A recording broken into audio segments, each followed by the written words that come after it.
بسم الله الرحمن الرحیم. دوستانو، نن چې په اکسل کې دوه مهم ټریکونه درته ښیم.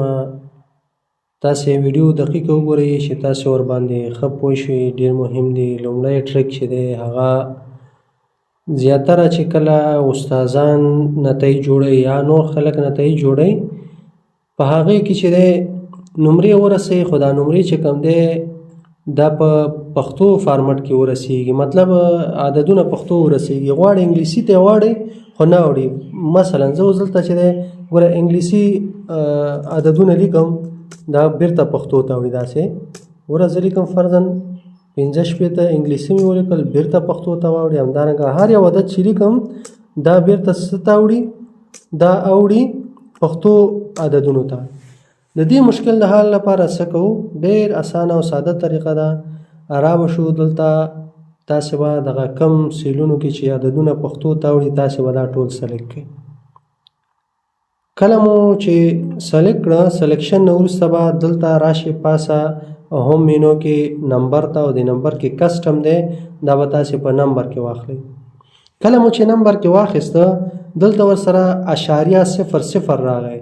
د دې ختمولو لپاره به تاسې دلته راشئ ډیکریز ډیسیمل. ډیکریز ډیسیمل باندې چې کلیک وکړئ، دې سره دا ختمیږي. ګورئ هغه اشاریه ختمه شوله او موږ سره چې دی عددونه یوازې پاتې شول. دې نه وروسته که چېرته تاسې ورکې عددونه لیکئ، نو ګوره فرضاً زه لیکم انګلیسي عددونه مې ولیکل، بېرته هماغه انګلیسي پاتې کېږي.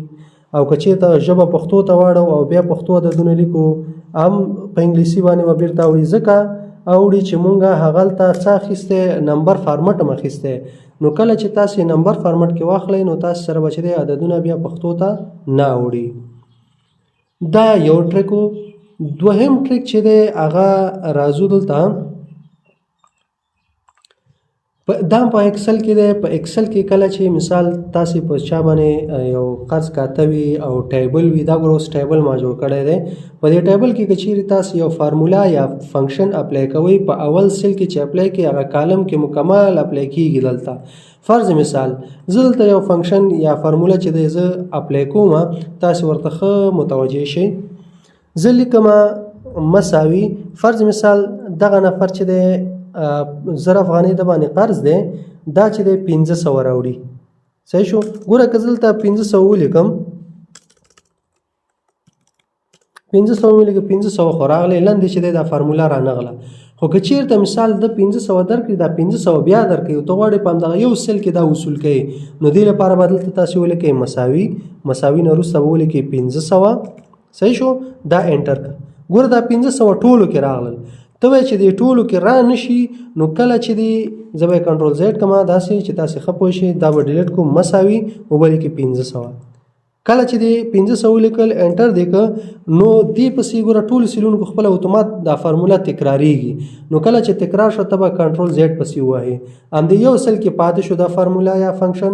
نو دې باندې مثال آینده کې 1500 بیا درته راوړ، په دې ډبل کلیک کا، جمع علامه ولیکه، بیا ورسره ولیکه 1500، دا انټر کا، بیا دا تکراری راغله، نو بیا پسې کنټرول زیډ ووهه.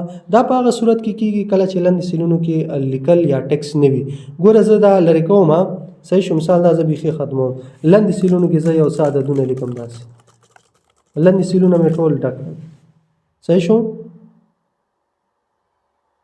اوس راځو په اولني سیل کې زه همدغه فنکشن کاروم، انټر یې کوئ. ګورئ اوس چې دی لاندې تکرار نه راځي. خو کله چې تاسې په اول سیل کې چې دی لیکل کوئ او نور خالي وي کالم، نو بیا چې دی دا فارمولا اتومات تکرار راځي.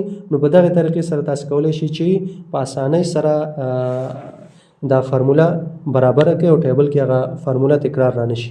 نو که ویډیو مو خوښه شوي، ویډیو لایک کړئ او د ملګرو سره شیر کړئ. مننه، خوشحاله اوسئ.